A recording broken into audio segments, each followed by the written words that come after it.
নমস্কার বন্ধুরা, আমার রান্নাঘরে আপনাদের সবাইকে স্বাগত।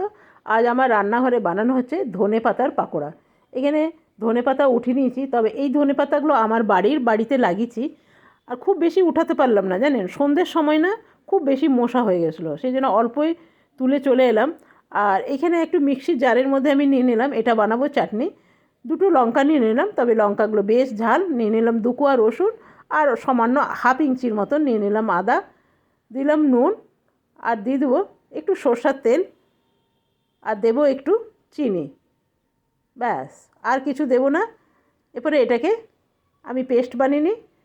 আর এগুলো এরপরে এর মধ্যে দিয়ে দিলাম। এর মধ্যে দেবো আমি ময়দা। ময়দার জায়গায় আপনি কর্নফ্লাওয়ারও দিতে পারেন, তবে এখানে ধনেপাতা বুঝে আপনাকে ময়দা বা কর্নফ্লাওয়ার দিতে হবে। দিয়ে দিলাম সামান্য সুজি, দিয়ে দিলাম নুন, আর দিয়ে দেবো একটু ঝাল লঙ্কা। তবে যতটা ময়দা থাকবে, যতটা আপনি দিলেন তার হাফ দিতে হবে সুজি, দুটো বরাবর দেওয়া যাবে না। আর ভালো করে জল, একটু হাতে করে করে জল নিয়ে মেখে নিতে হবে। খুব বেশি যদি গিলা হয়ে যায় বা খুব বেশি যদি জল পড়ে যায়, তাহলে মচমচে হবে না বড়াগুলো। এরপরে এটা ভালো করে মেখে নেব। মেখে আমি প্রায় 15 মিনিটের মধ্যে এটা রেখে দেবো। ততক্ষণ আমি কড়াইয়ে একটু তেল গরম হতে দিই। এটা হয়ে গেছে। আমি বানাবো সরষের তেলে, খুব বেশি তেল দেব না, অল্পই তেল দিলাম। তেলটা গরম হয়ে এসছে। সরষের তেলে যদি করেন তো আগে তেলটা খুব বেশি গরম করে নিতে হবে, তাহলে কোনো রকম গন্ধ হবে না। তো আমি 4-5টা করে ভেজে নেবো, একদম পেঁয়াজির মতন করে ভেজে নিলাম। পেঁয়াজি যেরকম ভাজে না, ঠিক সেরকম করে ভেজে নিলাম। আর এখানে বলে রাখি, আপনারা যদি চান তো পেঁয়াজিও দিতে পারেন, সেটাও ভীষণ ভালো হয়। এরপরে আমি বড়াগুলো ততক্ষণ হোক, আর এদিকে আমি একটু চাটনি বানিয়ে নিয়ে নিলাম। দই 1 চামচের মতন দই নিলাম। আর দইটা খুব ভালো করে ফেটিয়ে নেব। তো আমার দইটা ফেটানো হয়ে গেছে। এখানে যে ধনেপাতা বেটে রেখেছিলাম, সেটা এর মধ্যে অল্প অল্প করে ঢালতে থাকবো।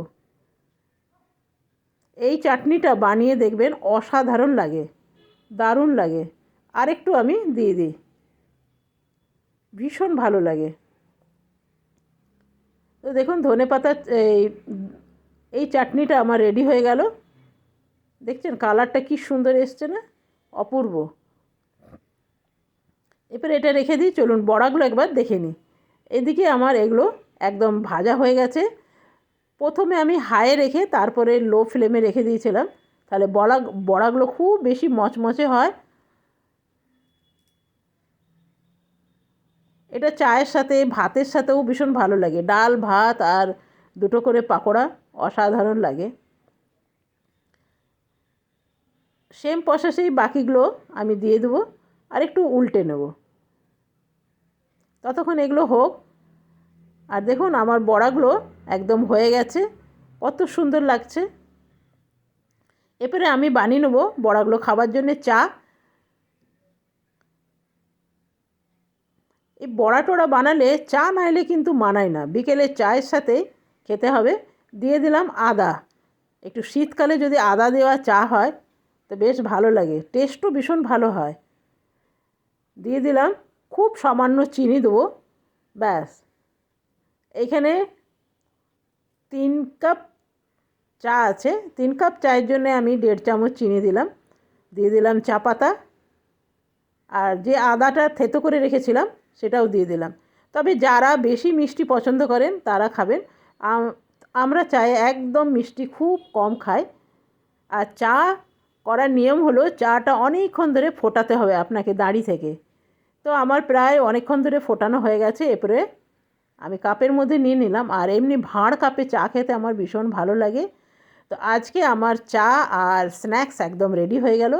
কেমন লাগলো অবশ্যই জানাবেন। ভালো লাগলে আপনারা এভাবে বানিয়ে খেয়ে দেখুন, দারুণ লাগবে। আর যদি আরও ভালো লাগে তাহলে সাবস্ক্রাইব করে আমার পাশে থাকবেন। বিকেলের স্ন্যাক্স নিয়ে কেমন লাগলো অবশ্যই জানাবেন। ভীষণ ভালো হয়েছে, আমি একটু খেয়ে দেখ।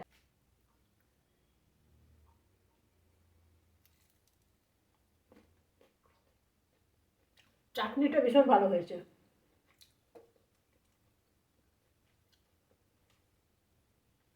চলুন, বাই বাই।